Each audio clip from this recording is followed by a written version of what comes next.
Falar o que, gente? Obrigado pela presença de vocês. Esse projeto, ele começou no bate-papo com o Luiz Américo. A gente estava numa mesa e falou, cara, quanta mediocridade musical que está acontecendo. Vamos resgatar a música popular brasileira, né? Comemorando o centenário do samba. Luiz Américo, para quem não sabe, ele trabalhou com o grande Altamiro Carrilho, Dom Ivone Lara e outros grandes mestres. Gravou com o Chico Buarque, né? Assumiu a direção desse espetáculo. E durante 4 meses nós construímos esse show. E é um motivo de muita alegria ver vocês aqui prestigiando a música brasileira. Queria apresentar também meu querido Aldo Rodrigues, parceiro e irmão.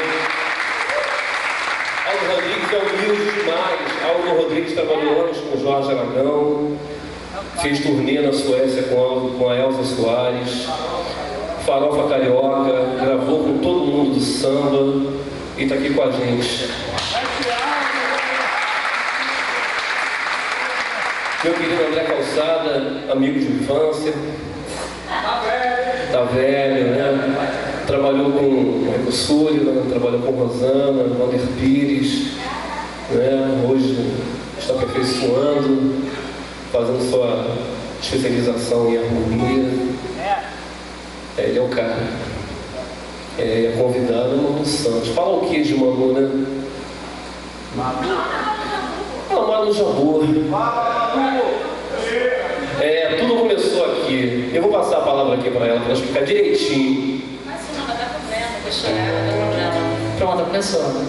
Tem fundo musical e tudo. Vai afinar, palhaçada. Gente, realmente, tudo começou aqui na Onda de Bangu com o Luiz Américo. Ele gosta, né? Ele gosta.